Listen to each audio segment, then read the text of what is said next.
Hey everyone, so I'm really sorry, but I'm kind of looking like crap today. I actually have been homesick today and I don't sound that great either, so sorry about that. But I kind of just rolled out of bed and showered and threw my hair up while it was still wet, so I don't look my best and I completely forgot I even had to do this video, so that's kind of why I didn't bother doing my hair.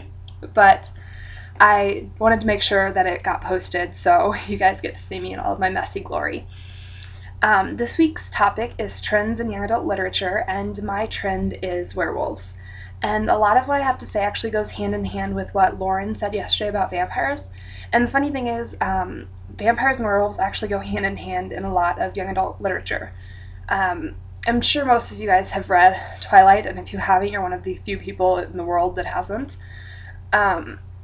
Part of the story has a lot to do with the feud between the vampires and the werewolves, and I actually really liked that part of the story. It was refreshing within all the whole Bella and Edward romance crap and stuff like that. But you kind of have to get past the whole Jacob being obsessed with Bella and then that awkward thing that happens with the baby in the fourth book. If you haven't read it, I won't go into any more detail, but I didn't like Jacob at all, but I really did like the rest of the pack. I liked the history of the pack, how they came to be, what their purpose was, and how they had defended humans throughout the years against these vampires. And I thought that was really interesting. If there had been more of that throughout the books, I would have been very pleased with the story. And I would have liked to see more of the pack, because I thought the pack dynamics were really cool, how they could communicate with each other and each other's minds, and I just really thought that was an aspect of the books that wasn't explained as well as it could have been. And that seems to happen a lot with werewolves in young adult literature, because a lot of the times werewolves are background characters. With Twilight, and then I think it's the Darkest Powers trilogy by Kelley Armstrong. There is a werewolf in it, but he kind of starts to play a bigger role later in the books, but his, being a werewolf isn't the big focus there, and I felt like the books may have been better if it was a bigger focus. And, werewolves don't really get a lot of their own stories. There are the Wolves of Mercy Falls series, and that's by Maggie Stiefvater. If you haven't read it, I really do recommend that one. It is probably one of my favorite all-time series, not just werewolf series. It is so beautiful, and the history of the werewolves and the pack dynamics and how each wolf has its own personality and how they interact with each other. Everything is just so detailed and so well written and well explained, and I really just think that's one of the best werewolf stories out there, because it's so unique, the story behind the wolves, and then the ending was just amazing. So if you haven't read those, it starts with Shiver, and I find it very hard to believe if you guys haven't read those, but that's kind of one of the few werewolf series that I actually enjoy, mainly because they just don't go into enough detail. There's so much that can be done with the history and mythology that goes along with being a werewolf, and I haven't seen it done very well yet. I'm hoping I will in the future, but like I said, I just haven't seen it yet.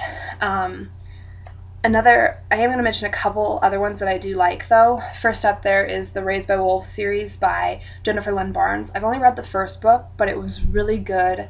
There's some mystery to it, because you don't quite know there's a strange wolf that comes into their territory, and you don't quite know why he's there.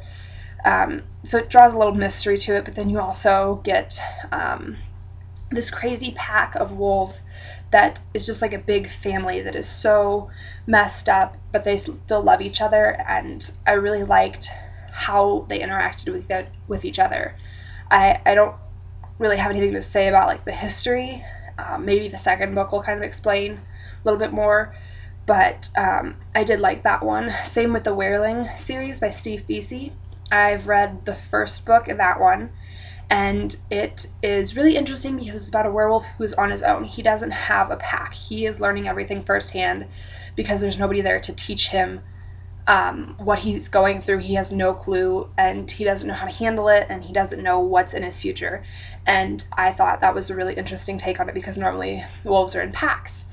And Claire de Lune by Christine Johnson, that's a really good one.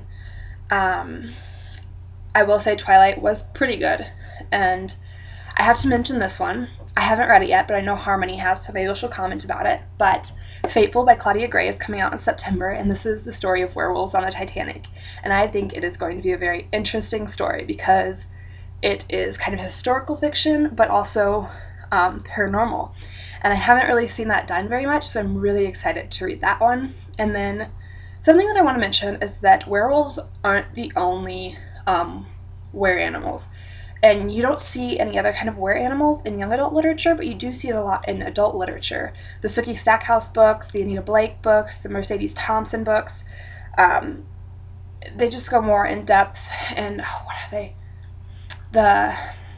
I know it starts with Stray by Rachel Vincent. They aren't werewolves.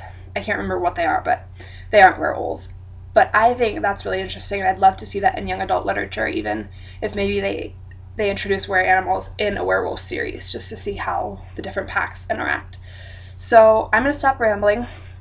I don't think I have anything more to say, and this video is a lot longer than I wanted it to be, so sorry about that, guys. But I would love if you would comment and let me know some of your favorite werewolf stories. Maybe I just haven't been reading the right werewolf stories. And what do you think is going to happen with the werewolf trend? Do you think it's going to grow more popular? Do you think it's just kind of going to cease to exist and maybe one's going to come out every now and then, kind of like now? Or what do you think of it? Do you love it? Do you hate it? Do you really want to see more of it so you can kind of have an opinion? I just love any comments, and I will see you guys next week.